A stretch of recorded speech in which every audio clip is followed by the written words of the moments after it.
Hi guys, today we're going to learn about the Pilgrims' establishment of the Plymouth Colony. As always, there are going to be some facts, myths, and things that fall in between, so let's get started. So after their voyage across the Atlantic, the Pilgrims found themselves anchored off the coast of Cape Cod, which was land that they didn't have the right to colonize, and also found their shipmates speaking fondly about the promise of anarchy in the New World. To help solve both these problems, they wrote up the Mayflower Compact, which stated that their colony was under the authority of the King of England, and that everybody must work together in this new colony for mutual betterment. With some frameworks for cooperation established, the group started sending expeditions ashore on November 11th at modern-day Provincetown, Massachusetts. Now the search for a suitable place to settle began.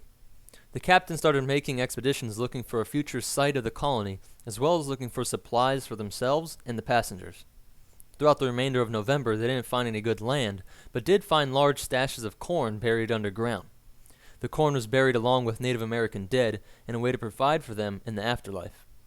The survey group found at least 2 of these sites, both of which they took corn from and brought back to the ship. And while we're on the subject of food and drink, it's also interesting to point out that one of the Pilgrims' main food and drink sources was beer. Also called liquid bread, it was a popular drink in Europe and contained a lot of calories. Each passenger on the Mayflower had a ration of 1 gallon of beer a day, even children. But sadly, this wasn't the result of bad parenting, but actually safer than taking a risk with water that was easily compromised by deadly bacteria. Anyways, back to stealing of corn from dead natives. They may have gotten away with it twice, but during a trip to modern-day Eastham, Massachusetts on December 6, the group ran into some natives that had had enough of the pasty foreigners, and a skirmish ensued that resulted in a hail of bullets and arrows, an event known as the First Encounter.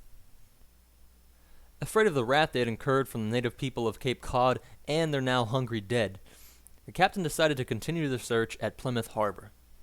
The Mayflower arrived at Plymouth on December 16th, so the group had already spent over a month looking for a location, and 3 more days before they decided on the recently abandoned site of the Native American settlement named Patuxet.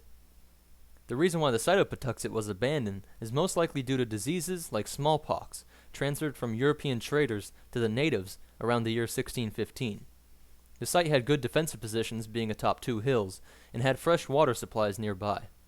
The first landing party from the Mayflower would touch shore on December 21st. And by the way, Plymouth Rock was most likely not the place where the Pilgrims first set foot, with many historians pointing out that no captain would pull up alongside a boulder when a suitable harbor was right nearby.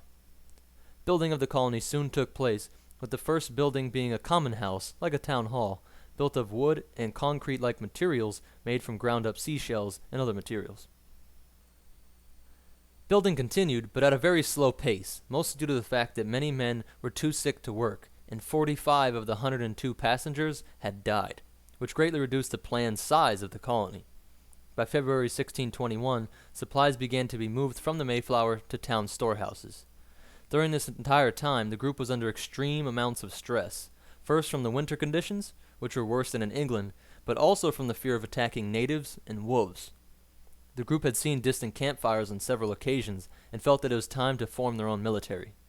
Captain Jones gave the colony 5 cannon, which were positioned on Fort Hill, right across from the buildings of Coles Hill.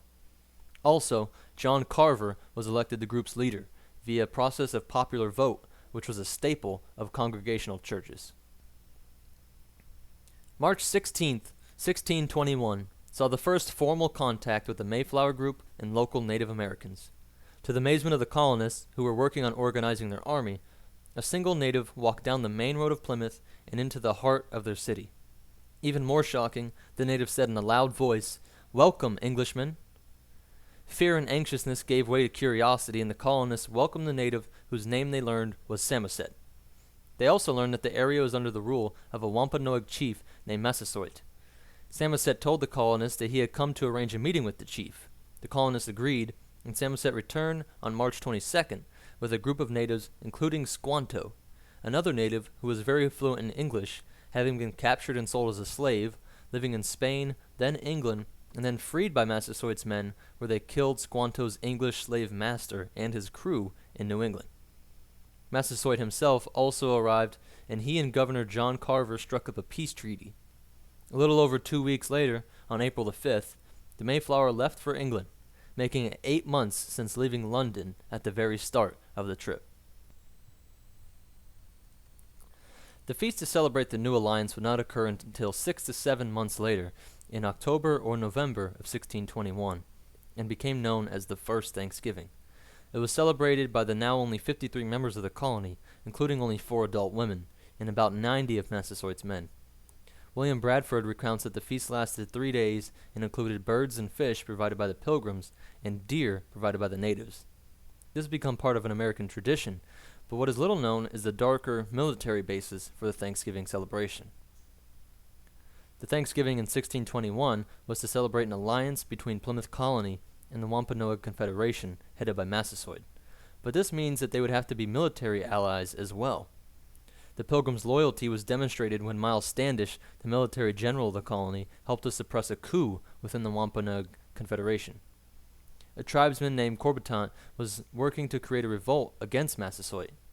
Squanto and a trusted warrior named Hobomok went to negotiate with him, and while Squanto was captured, Hobomok managed to escape to Plymouth Colony, where he informed Miles Standish.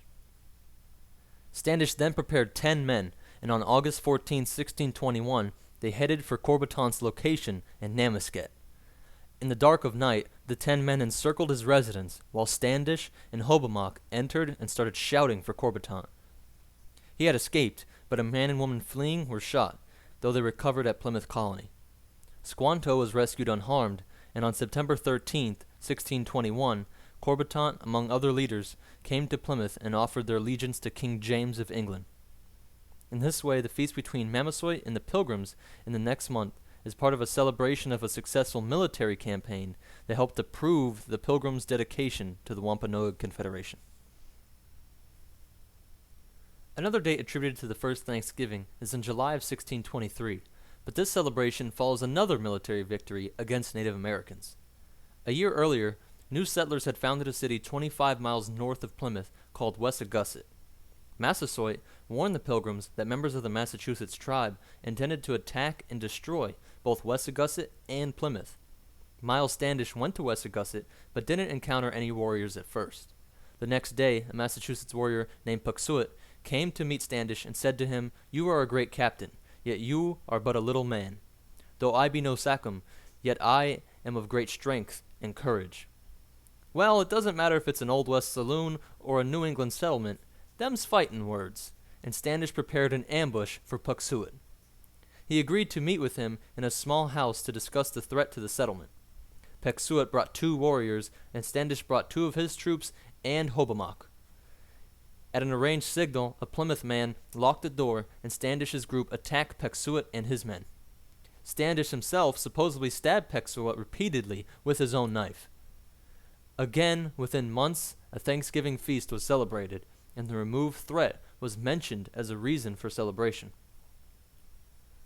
But, to end on a lighter note, there was also an important shift in organization of crop production that deserved a Thanksgiving.